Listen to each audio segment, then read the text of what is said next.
All right, Falcons at Vikings.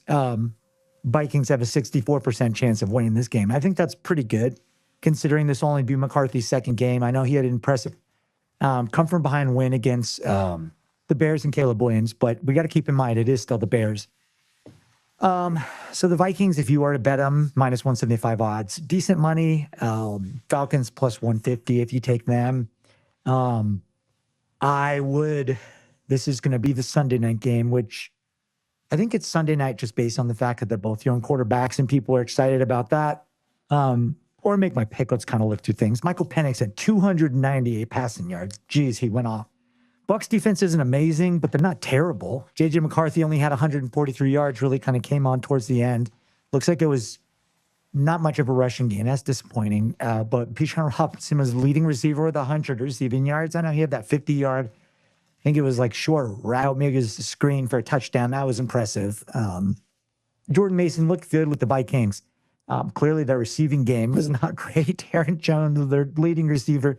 What is with that? Running backs being the leading receiver. That's crazy.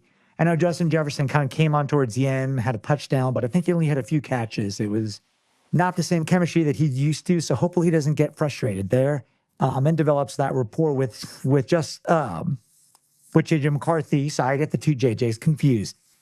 Let's make sure there's nobody big that's going to be out. Okay, Blake Cashman. Concussion. Okay, so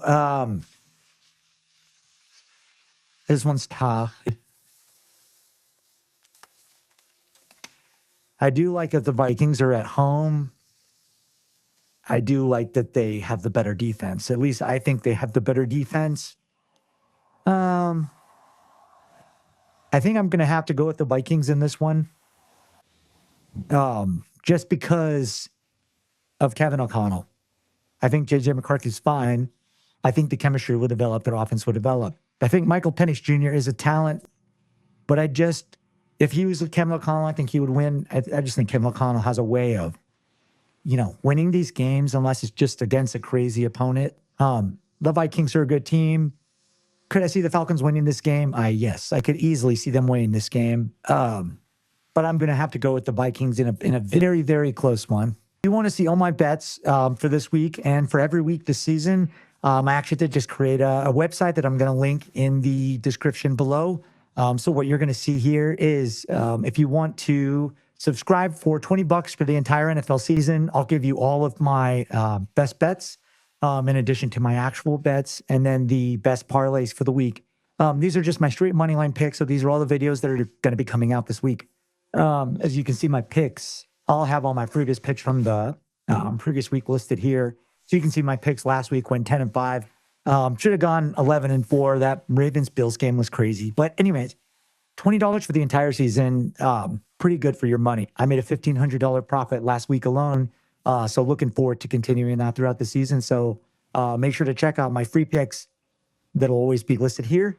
And then definitely look into doing my exclusive picks. Like I said, $20 for my best bets. I believe I have 7 best bets this week. So what I recommend on those is just kind of watching those games that I would say are like locks to win. Wait for the odds to be favorable. And then try to time off bets like I had explained in my previous video I posted yesterday about how I made that money. And then I'm also I also have a safe parlay bet for the week that if you're busy, you can't watch the games, you can place it before the games start. It's 4 different teams, pretty good odds on your money. I think they're 4 locks. So check that out if you're interested.